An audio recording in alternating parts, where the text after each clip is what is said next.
Հանուն Հոր եւ Որդվո եւ Օգվույն Սրբո ամեն։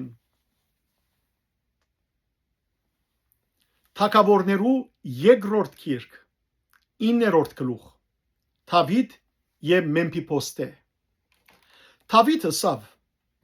Դագավին Սավուղի դունեմ մնացած մարդ մգա, որ Հովնաթանի սիրույն համար անոր հետ գարեկցության վարվիմ։ Սավուղի դունեն Սիփա անունով ծառա մգար, զայն Դավիթի գանչեցին։ Թագավորը անոր ասավ.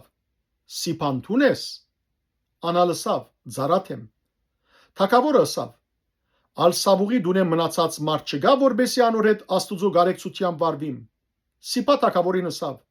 Դագավին Հովնաթանե ոտքերը գաղ որդիմը մնաց։ Թագավորը անոր ասավ. Անիգա ուր է։ Սիփա թագավորին ասավ. Ահա անիգա լաթափարի մեջ ամյելի որդիին Մաքիրի դունն է։ Դավիթ թագավորը մարդ ղրգեց ու զայն լաթափարե ամյելի որդիին Մաքիրի դունեն բերավ։ Երբ Մեմփիփոստե Սավուղի որդին Հովնաթանի որդին Դավիթի եկավ, երեսին վրա ընկավ ու երկրպագեց։ Դավիթ ասավ. Մեմփիփոստե, անալ պատասխանեց. Ահա քու ծառատ։ Դավիթ անոր ասավ. մի վախնար, քանի որ քու հորդ Հովնաթանի սիրույն համար անշուշտ քեզի հետ գարեկցությամբ պիտի վարվիմ։ Քու հորդ Սավուղի բոլոր արդերը քեզի պիտի վերադարձնեմ, ու դու շարունակ իմ սեղանս հաց պիտի ուտես։ Աներգրբակեց եւ ասավ. Քու ծառատ ով է, որ ինձի պես մեռած շունիմը վրա նայեցար։ Իսկ թագավորը Սավուղի սպասավորը Սիփան կանչեց ու անոր ասավ.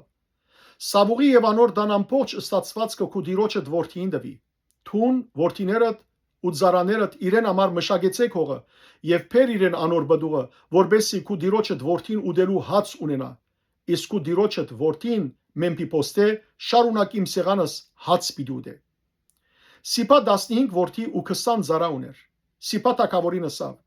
Իմ դերս թագավորը քու ծառայիդ ինչ որ հրամայեց, քու ծառատ այնպես պիտի անե։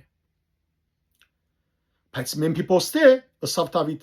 թագավորին որդիներեն մեգում բես իմ սեղանս հաց պիտի ուտե։ Մեմփիփոստե բզիկ որդի ուներ, որուն անունը Միքա էր։ Բոլոր անոնք, որ Սիփայի դունը կփնագեին, Մեմփիփոստեի ծառաներն էին։ Մեմփիփոստե Երուսաղեմ փնագեցավ, քանի որ շարունակ թագավորին սեղանը հաց կուտեր, ան իր երկու ոտքերով գաղ էր։ Փառք ես Տեր Աստված մեր։ Ամեն։